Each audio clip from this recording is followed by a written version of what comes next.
سب سے پہلی چیز تو یہ ہے اسلام جس قربانی کی بات کر رہا ہے، قرآن میں اللہ فرماتا ہے لن ینال اللہ لحومها ولا دماؤها، نہ تمہارا گوشت نہ تمہارا بہایا ہوا خون اللہ تک پہنچتا ہے، ولیکن ینالہ التقوی منکم، بلکہ اس کے پیچھے جو تمہارا تقوی ہے وہ اللہ تک پہنچتا ہے۔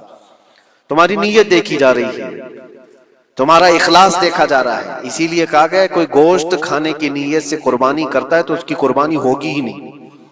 السلام علیکم دوستو، ہم آپ کے لیے لے کر آئے ہیں مفتی صاحب کا بیان لے کر آئے ہیں، سنے گا تو انشاءاللہ نفع ہوئے گا۔ چلتے ہیں بیان کی طرف۔ گوشت کی نیت سے اگر کسی نے قربانی کیا اس کی قربانی ہی نہیں، یا پھر اگر ذبح کرنے کے بعد بیچنے کی نیت کیا گوشت میں سے کچھ حصہ، وہ تجارت کی نیت کیا ہوا ہے، تب بھی اس کی قربانی نہیں ہے۔ قربانی صرف وہ ہے جو خالص اللہ کی رضا کے لیے کرے، جو اللہ تعالیٰ نے حکم فرمایا مجھے اور اللہ کریم کے حکم پر عمل پیرا ہوتے ہوئے میں قربانی کر رہا ہوں، یہ اس نیت کے ساتھ جس نے قربانی کیا اس کی قربانی قبول ہے۔ یہ اسلام چاہتا ہے آپ کی قربانی۔ اور لوگوں کے دل و دماغ میں جو اکثر بیٹھا ہوا ہے وہ یہ ہے کہ موسم آ رہا ہے، سب کر رہے ہیں تو ہم کو بھی کرنا چاہیے، اور کچھ لوگ فیشن کے طور پر، کچھ لوگ بچوں کی ضد پر قربانی کر گئے۔ یہ لوگوں کے ذہن و دماغ میں بیٹھا ہوا ہے۔ نہیں میرے عزیزو، جو مالک نصاب ہے اس پر قربانی واجب ہے، یہاں تک کہ اللہ کے نبی صلی اللہ علیہ وسلم نے ارشاد فرمایا استطاعت ہونے کے بعد، مالک نصاب ہونے کے بعد جس نے قربانی نہیں کیا، حضور فرماتے وہ ہماری عیدگاہ کے قریب بھی نہ آئے۔ حضور اکرم صلی اللہ علیہ وسلم فرماتے وہ ہماری عیدگاہ کے قریب نہ آئے۔ اس کے لیے دنیا میں یہ وعید ہے تو آخرت میں اس کا عذاب اور ہے۔ تیسری چیز جو پروپیگنڈا کیا پھیلا ہوا ہے قربانی کو لے کر، ایک بہت بڑا پروپیگنڈا ہے اسلام کے خلاف۔ کچھ بھی بات پھیلانے کے لیے لوگوں کو صرف ایک چھوٹی سی سوئی چاہیے کہ ان کا ایک پھیلایا ہوا یہ پروپیگنڈا کہ لاکھوں ہزاروں اینیملز اس میں کاٹ دیے جاتے ہیں، ذبح کر دیے جاتے ہیں، خون بہایا جاتا ہے، اس کا حاصل کیا ہوتا ہے؟ جیوت چیزوں کو مار دیا جاتا ہے۔ میرے عزیزو، لوگ یہ باتیں تو صرف اور صرف اسلام کے خلاف کرنے کے لیے پھیلاتے ہیں، جبکہ میں آپ کو بتاؤں دنیا کے تقریباً مذاہب میں قربانی کا کانسیپٹ موجود ہے۔ اکثر دینوں میں وہ الگ الگ انداز ہے، کہیں بلی چڑھانا ہو گیا ہے، کہیں دیوتا کو کچھ پیش کرنا ہو گیا ہے۔ قربانی کا کئی جگہوں پر یہ کانسیپٹ موجود ہے، لیکن کوئی اپنے گریبان میں جھانکتا تھوڑی نہ، دوسرے کے گھر میں جھانکنے کی عادت زیادہ ہوتی ہے۔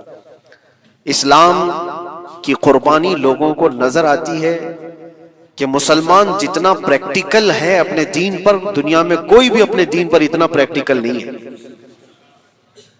کوئی بھی اپنے دین پر اس طرح پابندی سے عمل کرنے والا ملتا نہیں۔ جلن اسی بات کی تو ہے کہ کوئی پوسٹر نہیں لگاتے، کوئی اعلان نہیں کرتے، اور جمعہ میں پوری صفیں ان کی بھری نظر آتی۔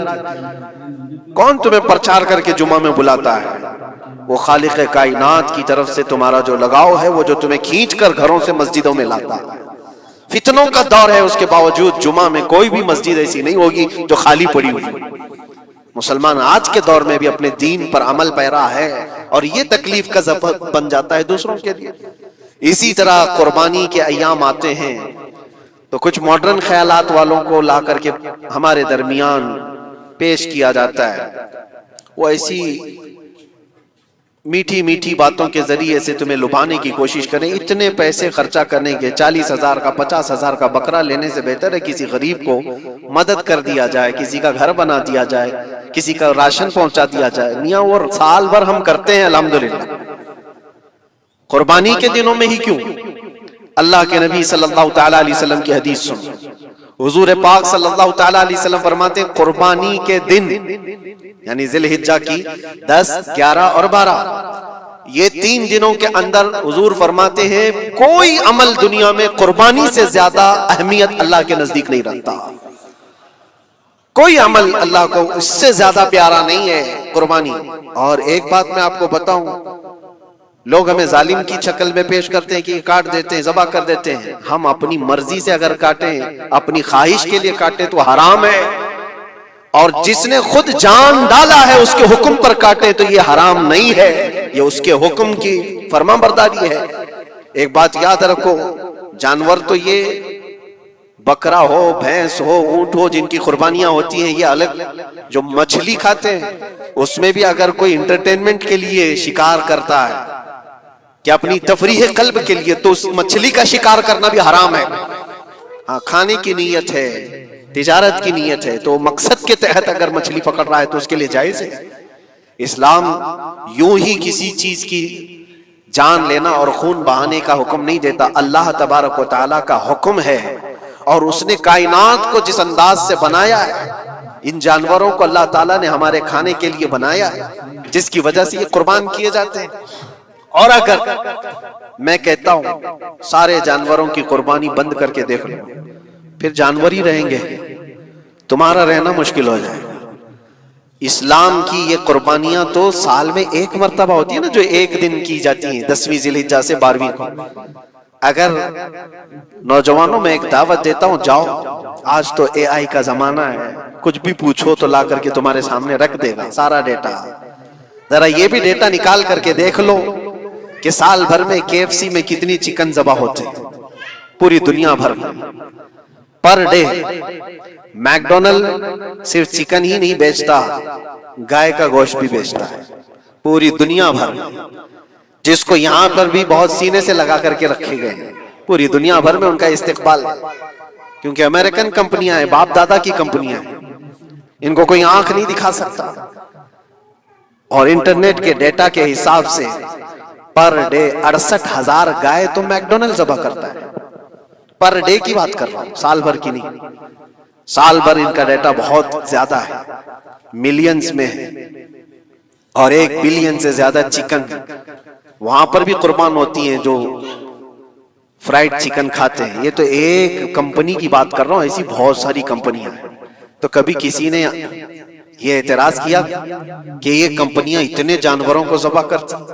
نہیں، بقرعید کے دن سب کے سینگ نظر آتے ہیں، جانوروں کی محبت امڑ کر کے آتی ہے۔ سال بھر جو قربان ہو رہے ہیں، کبھی کسی نے آبجیکشن نہیں کیا کہ یہ سارے آؤٹ لیٹس بند کیوں نہیں کر دیے جاتے، یہ ساری دکانیں کیوں نہیں بند کر دی جاتی جو سال بھر ذبح کر رہے ہیں۔ ہاں، ہو سکتا ہے میکڈونلڈ یہاں نہیں ذبح کرتا گائے کو، کیونکہ یہاں پتہ ہے حالات صحیح نہیں ہیں، لیکن دوسری جگہ پر جا کر دیکھیں، سب جگہ پر بیف آسانی سے ان کے ہاں ملتا ہے۔ میں یہ باتیں صرف اور صرف یہ اس لیے کہہ رہا ہوں، پھیلایا ہوا پروپیگنڈا کیا ہے، جانوروں سے محبت یہ سکھائیں گے ہمیں۔ اللہ کے نبی صلی اللہ تعالی علیہ وسلم فرماتے ہیں، بنی اسرائیل کی ایک خاتون کو میں نے جہنم میں دیکھا، کس بنیاد پر؟ فرماتے ہیں وہ عبادت گزار تھی، زاہدہ تھی، پرہیزگار تھی، لیکن ایک بلی پالی ہوئی تھی، اور اس نے کبھی عبادت کرنی ہوتی تو 2 دن 3 دن تک اپنے کمرے میں گوشہ نشین ہو جاتی تھی اکیلی، اور اس نے اپنی بلی کو ایک جگہ پر گلے سے رسی لگا کر باندھ دی، اور 3 دن تک وہ اپنی عبادت میں رہی، مصروف رہی، اور 3 دن کے بعد اسے خیال آیا تو جا کر دیکھی بلی مر چکی تھی۔ حدیث پاک میں صحیح حدیث ہے، اللہ کے نبی صلی اللہ علیہ وسلم فرماتے ہیں صرف اس بنیاد پر اللہ تبارک و تعالیٰ وہ عبادت کرنے والی عورت کو جہنم میں بھیج دیا، جو میری مخلوق پر رحم نہیں کرتا وہ رحم کے قابل نہیں ہے۔ یہ سکھائیں گے ہمیں جانوروں پر رحم کرنا؟ ہم جس جانور کو ذبح کرتے ہیں وہ اللہ کے حکم سے کرتے ہیں، اس کے علاوہ کسی بھی جانور کو ظلم کرنا، اللہ کے نبی صلی اللہ تعالی علیہ وسلم کی حدیثوں میں سے یہ ہے کہ جانور پر ظلم کرنا ذمی پر ظلم کرنے سے بڑا ہے۔ اور ذمی کیا ہے؟ ذمی وہ جو مسلمانوں کے ملک میں امن کے ساتھ رہنے کے لیے ریکویسٹ کیا ہوا ہو اور اسلامی حکومت اسے امن دی ہوئی ہو، اور اللہ کے نبی صلی اللہ علیہ وسلم فرماتے ہیں مسلمان پر ظلم کرنے سے زیادہ بڑا ظلم ذمی پر ظلم کرنا ہے، اور اس سے بڑا ظلم جانور پر ظلم کرنا ہے۔ یہ میرے آقا کے فرمان ہے، نبی اکرم صلی اللہ علیہ وسلم نے فرمایا وہ رحمت للعالمین ہے۔